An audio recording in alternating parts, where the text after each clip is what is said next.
News, सच जरूरी है। दर्शकों नमस्कार, मैं हूं निशान भाई। आप मुझे देख रहे हैं MNS न्यूज टीवी पर।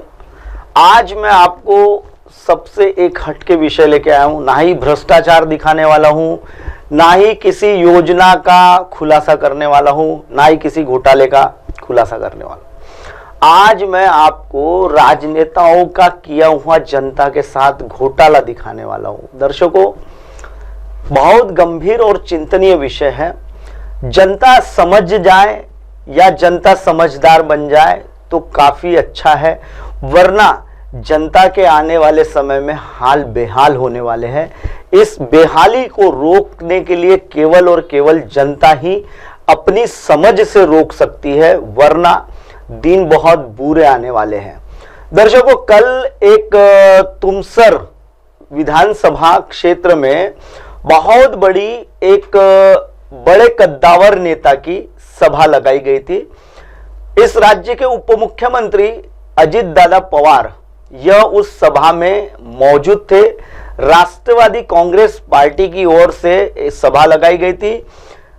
तुमसर विधानसभा के विधायक जो है राजू कारे मोरे, इन्होंने उस सभा का आयोजन किया था और बड़ी ही जोश और बहुत ही ताकत के साथ जो हमारे गोंदिया भंडारे के लोकप्रिय नेता है, जो कद्दावर नेता है, जो महाराष्ट्र की राजनीति में और देश की राजनीति में एक अहम भूमिका निभाते हैं, प्रफुल्ल पटेल, वे भी उस सभा में मौजूद थे।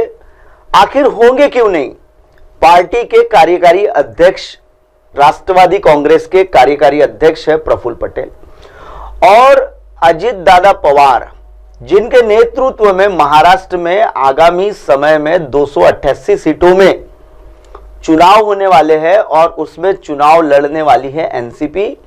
लेकिन जगहों का जो विश्लेषण है उसमें बात कहीं ना कहीं अभी अटकी पड़ी है, क्योंकि तीन लोग, एकनाथ शिंदे गुट और अजित दादा पवार की एनसीपी पार्टी और भारतीय जनता पार्टी मिलकर चुनाव लड़ने वाली है। खैर, वो विषय वो नहीं है। विषय जो है वो मैं आपको सीधे तौर पर बता दूं कि जनता अगर समझदार हो जाए तो बहुत अच्छा है, लेकिन जनता को किस तरह से बहलाने का और गुमराह करने का काम करते हैं। पहले ये आप राजू कारे मोरे जो विधायक है, उन्होंने उस मंच से क्या कहा वह मैं पहले आपको सुना देता हूं। या ठिकाणी जेवढी गर्दी दिसतो त्याच्या 3 पट गर्दी आपल्या बाहेर आहे।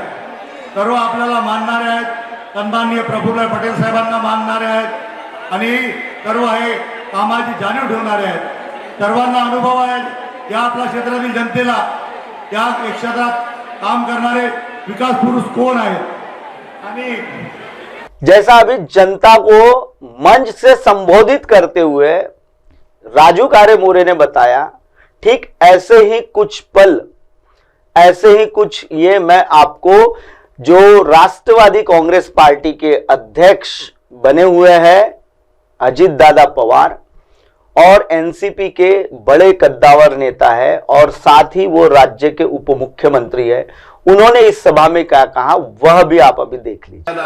आणि माझ्या मोहाडी तुमसर बोवाडी या मतदारसंघात दिलेल्या निधीतून दर्जेदार, गुणवत्तापूर्ण विकास कामं कशी होतील, या मतदारसंघात भव्य, प्रशस्त, आकर्षक इमारती कशा उभ्या राहतील, अनेक रस्ते, पूल कसे उभारले। जैसा कि अभी आपने देखा कि अजित दादा पवार ने भी कहा जनता उनके पक्ष में है।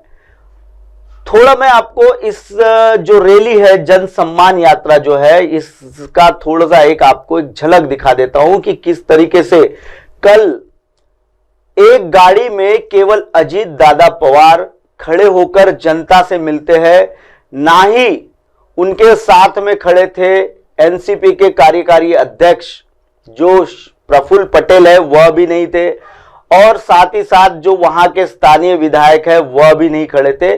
सिंगल वन मैन शो का यह गेम चल रहा था और वन मैन शो का गेम कैसे चल रहा था ये आप उसकी एक झलक देख लीजिए।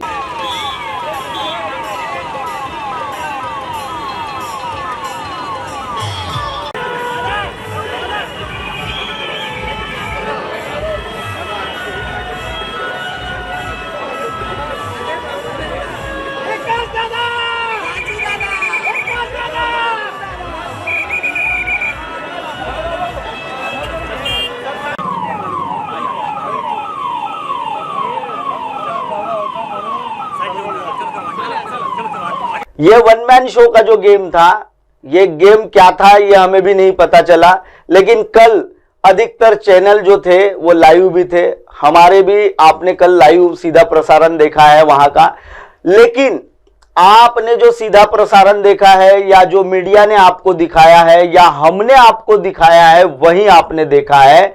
लेकिन इस सभा की इनसाइड स्टोरी मैं पहले आपको बताने से पहले बता दूं कि उस सभा में मंच से संबोधित कर रहे थे हमारे प्रफुल्ल पटेल, जो कि गोंदिया भंडारा के विकास पुरुष कहलाते हैं।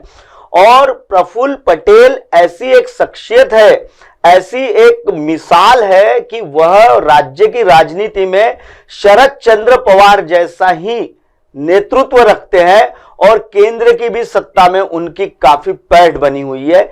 ऐसे बहुत बड़े कद्दावर नेता को दिशा भूल कैसे किया था, कल के कार्यक्रम में उनकी दिशा भूल की गई थी और वो दिशा भूल करने वाला व्यक्ति कोई और नहीं, केवल राजू कारेमोरे जो विधायक है वहां का स्थानीय तुमसर का, उसने कैसी दिशा भूल की है वह मैं आपको बताने वाला हूं। पहले तो इन्होंने प्रफुल्ल पटेल साहब ने क्या कहा था उस रैली में, वो आप देख लीजिए। किसी की औकात नहीं है भंडारा गोंदिया जिले में, किसी की भी औकात नहीं है ये जिलों का विकास करना, मूर्ख बनाने के लिए, जात-पात की राजनीति करने के लिए। कब आपके पास आएंगे? विकास करने के लिए प्रफुल्ल पटेल वहां पर खड़ा रहेगा, ये आप लोगों को भरोसा करने की उनकी क्षमता है। आज प्रफुल्ल पटेल जैसे व्यक्ति को आज अगर आप लोग गोंदिया और भंडारा जिले में पहचान नहीं सकते और काम किसके माध्यम से हो सकता है, अगर ये तुम्हारे दिमाग में बैठ नहीं सकता है तो इससे बड़ा दुर्भाग्य हमारे जिले के लिए और कोई नहीं हो सकता। और इसीलिए मी आपल्या सगळ्यांना मी सांगू इच्छितो, काम करणारा माणसाची ओळख ठेवा, कोण काम करू शकते त्याचा भान ठेवा। काही काम असेल नाही पाहिजेच करू शकते, प्रफुल्लबाई करू शकते, मला आमच्या शब्दाची आमच्या मेहनतीची पण थोडी कदर करण्याची ही आपली तयारी तुम्ही ठेवा, ही मी तुम्हा सगळ्या लोकांना मी सांगायला हे आपल्या या तुमसरच्या मोहाडीच्या परिसरामध्ये एक चांगला मोठा उद्योग आला पाहिजे, ते आपण पूर्ण करून दाखवू येणाऱ्या काळामध्ये। इस रैली की सभा से इतने जोशों से, जोश भरे अंदाज में पहली दफा प्रफुल्ल पटेल साहब ने अपनी यानी अपने दिल की मंशा और अपनी भड़ास निकाली हुई थी। लेकिन इस राजू कारेमोरे ने उनके किए कराए पर या उनके जो जिस तरीके से उन्हें गुमराह किया था उस पर कैसे पानी फेरा है वो बताता हूं। यह रैली में जिस प्रकार से सभा में लोगों को लाया गया था, वो रैली थी और जो सभा स्थल था वहां किस तरीके से लोगों को लाया गया था वह लोगों से ही आप जान लीजिए तो अच्छा होगा, क्योंकि मैं अगर बताऊंगा तो ऐसा लगेगा कि मैं राजू कारेमोरे या एनसीपी पार्टी का विरोधी हूं। लेकिन विरोधी ना होते उनकी जो सच्चाई है वो जनता को बताना चाहता हूं। आइए आपको पूरे वीडियोस दिखा देता हूं कि हमारे जो प्रतिनिधि है, हमारे जो रिपोर्टर्स है, उन्होंने क्या क्या जानकारी इकट्ठा की थी सभा के आउटसाइड से। सभा की इनसाइड स्टोरी क्या थी वह देख लीजिए। पहले 300 रुपये रोजी का मला टिफिन डबे वगैरे पूर्ण महिला बचत गटाच्या बायांना बोलावलं असतं। बचत गटाच्या बाया आहेत का तुम्ही? हो, सर्व बचत गटाच्या बाया आहेत। किती मग आता पैसे किती दिले? एकही नाही दिला। डबे पण नाही भेटले। 300 रुपये रोजी ठरवला होता। पहिले 100 रुपये सांगला। किती रुपये सांगितला? किती रुपये सांगलाय तुम्हाला? 1000 सांगला होता। मग 8 लोक आहेत। 8 लोक आहेत। 8 लोकांना 500 दिला। किती रुपये देऊन म्हणत होता? 1000 रुपये देऊन म्हणत होता। सगळे आले? गाडी भाडा रोजी वेगळी। रोजी किती? आम्हाला 300 रुपये पाहिले म्हणा। 300 रुपये? 300 तर मला तर मग तुम्हाला दिला नाही का? नाही, काहीच नाही। तुम्ही कुठले? खरबी खापा किती रुपये रोजी ठरले? 300 प्रत्येक बाईक आहे पूर्ण ग्रुप नाही, एका बाईला। एका बाईक कोणत्या गावच्या तुम्ही? खरबी खापा। गाडी भाडा तुमचा खरबी किती बाया? 8 बाया। म्हणजे 8 तरी 24 से पाहिजे। हो, किती पैसे दिला? काहीच नाही। कोण म्हणलं पण पैसे दिला नाही? दिला ना आम्हाला। किती रुपयाने ठरवलं होता? 300 रुपयानं। कुठे जायचं म्हणून सांगितलं होतं? इथं मोर्चामध्ये नेहरू बाग। नेहरू शाळेमध्ये. म्हणजे 1100 रुपये म्हणत होते पेट्रोलचे 100 आणि 1000 रुपये ते. हां. त्यांना आतापर्यंत काही मालूम नाही झाला आहे आणि आतापर्यंत आपला तो 100 रुपये. तुमच्याकडे कितीच्या बाईकचं नियोजन होतं? बाईक म्हणजे आमचे जसं ते आमच्या 7-8 जण आहेत. हां. कोण सांगितलं तुम्हाला? सांगितलं नाही, जेव्हा याच्या मोबाईलवर आला ते त्यांना पाठवला का भाई तुम्ही बाईक घेऊन सरी या. कोणतरी मेन नेता असेल ना?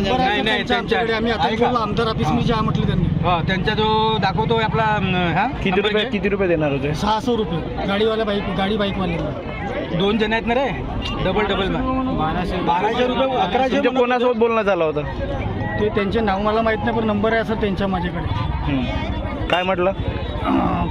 काल आम्हाला बोलवलं त्यांनी काय तुम्ही 8:30 वाजे येते गाडी घेऊन सनी या, तुम्हाला रॅलीमध्ये घुमायचे आहे ना, पैसे भेटेल 600 रुपये.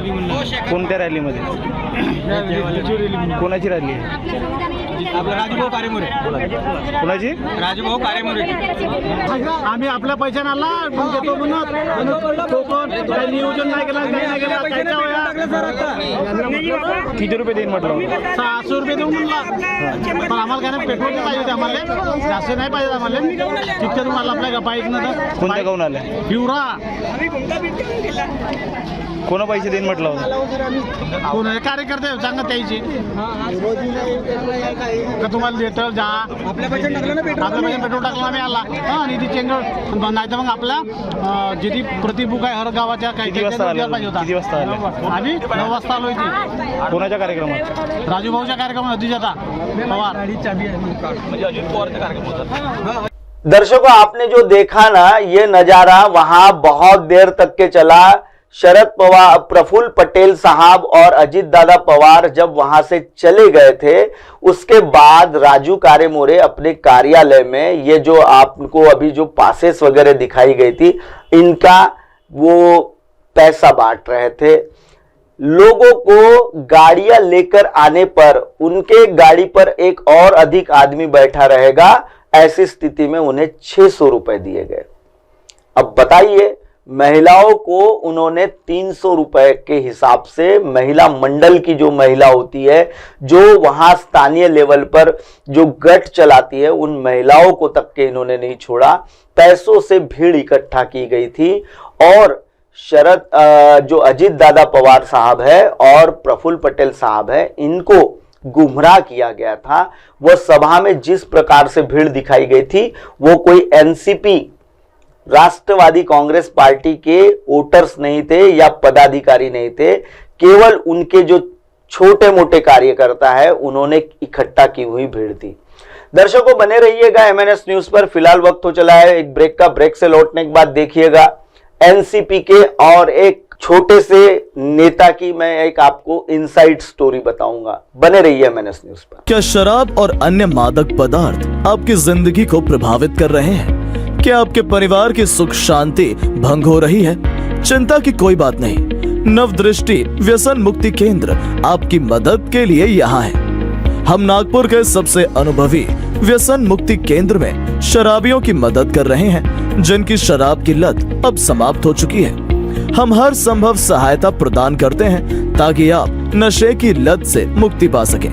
हमारी सेवाओं में शामिल है वैद्यकीय उपचार, मानसिक चिकित्सा, व्यक्तिगत और सामूहिक मार्गदर्शन, योगासन, प्राणायाम, ध्यान साधना और काउंसलिंग। आपका जीवन नई दिशा की ओर बढ़ सकता है।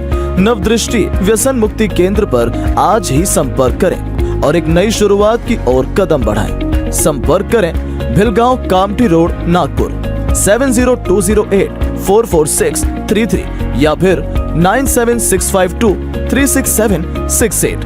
नवदृष्टि, एक नई राह, एक नई उम्मीद।